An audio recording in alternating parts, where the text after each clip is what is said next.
நம்முடைய முதலமைச்சர் தலைமையிலான திராவிட மாடல் அரசு விளையாட்டுத் துறையில் தமிழ்நாடு இதுவரை இல்லாத அளவுக்கு மிக மிக அதிகமான வேகமாக ஒரு வளர்ச்சி அடைந்து வருகின்றது. முன்பெல்லாம் மாவட்ட தலைநகரில் தான் ஸ்டேடியம் வசதி இருக்கும். விளையாட்டு வீரர்கள் பயிற்சி பெறணும்னா மாவட்ட தலைநகருக்கு செல்ல வேண்டும். இந்த சிரமத்தை புரிஞ்சுக்கிட்ட நம்முடைய முதலமைச்சர் அவர்கள் தமிழ்நாட்டுடைய அனைத்து சட்டமன்ற தொகுதியிலும் ஒரு மினி ஸ்டேடியம் இருக்கும் அப்படின்ற அறிவிப்பை வெளியிட்டாங்க. ஒவ்வொரு மினி ஸ்டேடியமும் தலா 3 கோடி ரூபாய் செலவில் அமைக்கப்பட்டு வருகின்றது.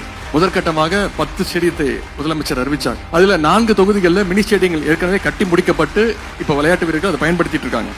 அதே போல சென்ற ஆண்டு 22 மினி ஸ்டேடியங்கள் அமைக்கப்படும் முதலமைச்சர் அறிவிச்சார். அவற்றில் இன்னைக்கு 18 மினி ஸ்டேடியத்திற்கான பணிகளை நாம துவங்கி இருக்கின்றோம். நான் சமீபத்தில் சட்டமன்றத்தில் அறிவிச்சேன், இந்த வருஷம் 40 மினி ஸ்டேடியத்தை நாம கட்டி முடிப்போம் அப்படின்னு சொல்லியிருக்கிறேன்.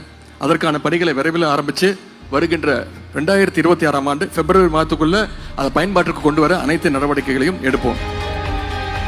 உலக அளவில் புகழ்பெற்ற பாஸ்கெட் பால் வீரர் மைக்கேல் ஜார்டன் அவருடைய வெற்றிகளை மட்டுமே நீங்க பார்த்திருப்பீங்க.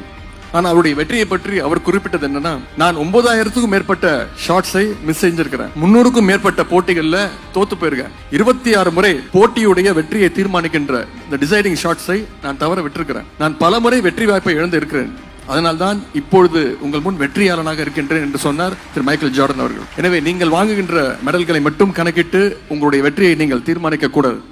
உங்களுடைய முயற்சிகளையும் சேர்த்துதான் உங்களுடைய வெற்றியை நீங்கள் கணக்கிட வேண்டும். பெஸ்ட் கோச் அவார்டு வந்து அனௌன்ஸ் பண்ணியிருக்காங்க 2021 and 22க்கு. கோச்சஸ்க்கு வந்து ஒரு பெரிய வந்து மோட்டிவேஷனாக இருக்குது. இதனால் வந்து நிறைய கோச்சஸ் வந்து இன்னுமே வந்து முன்னாடி வந்து நிறைய இன்டர்நேஷனல்ஸ் உருவாக்குவாங்க. ஜென்ரலாக வந்துட்டு எந்த மாநிலத்திலும் வந்துட்டு பெருசாக கோச்சஸ்க்கு வந்துட்டு அவார்டு கொடுக்கறது இல்லை. முன்னாடி பார்த்தீங்கன்னா சிஎம் கிட்ட பேசுறதுக்கே கஷ்டமாக இருக்கும், அதுவும் ஸ்போர்ட்ஸ் மினிஸ்டரை பார்க்கறதுக்கு ரொம்ப கஷ்டமாக இருக்கும். ஆனால் இப்போ நாங்கள் என்ன கேட்டாலும் எங்களுக்கு உடனே பண்ணி தராங்க. மாற்றுத்திறனாளிகளும் சமம் அப்படின்னு சொல்லி நார்மலுக்கு ஈக்குவலாக எங்களை ட்ரீட் பண்ணுறாங்க. 3% வேலை வாய்ப்புகள் கொடுக்கறதா இருக்கட்டும், ஹை கேஷ் இன்சென்டிவ் கொடுக்கறது, கிராஸ் ரூட் லெவல் பிளேயரை இன்டர்நேஷ்னல் லெவலில் எப்படி மெடல் அடிக்க வைக்க முடியுன்றதுக்கான எல்லா ஃபெசிலிட்டிஸுமே தமிழ்நாட்டிலே கொண்டு வந்திருக்காங்க. நான் வந்து ஒரு பளுதூக்கும் வீரர். 1987 நேஷனல் பார்ட்டிசிபேட் பண்ணியிருக்கேன். நேஷனல் கேம்ஸ் ஜெயிச்சிருக்கேன். நான் கிட்டத்தட்ட விளையாண்டு 30 வருஷம் ஆச்சு. வறுமையில தான் இருக்கும். ஆனா இன்னைக்கு பென்ஷன் ஸ்கீம்னு ஒன்னு உருவாக்கி ஒரு 6000 ரூபாய் ஒரு குடும்பத்துக்கு கொடுத்து இன்னைக்கு எங்களை வாழ வச்சிருக்காரு. இதுக்கு முன்னே விளையாடும் போது எங்களுக்கு இந்த மாதிரி ஒரு பென்ஷன் அப்ளை எதுவுமே கிடையாது. எங்க வீட்டுக்கார சிலம்ப ஆசிரியர் வந்து இறந்துட்டாரு. அவருடைய ஊக்கத்தை கையில கொடுக்கறதா இருந்தாங்க, அதுக்கு தான் வந்தேன். கீழ் மட்டத்தை உள்ளவங்க மேலே ஏத்துறது இந்த கவர்மெண்ட் ரொம்ப சப்போர்ட் பண்றாங்க.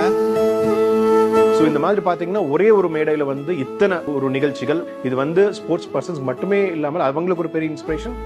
எஸ்டிஐடிக்கு விளையாட்டு மேம்பாட்டுத்துறைக்கு ஒரு மிகப்பெரிய ஒரு மைல்கல்லா இது வந்து அமைந்தது.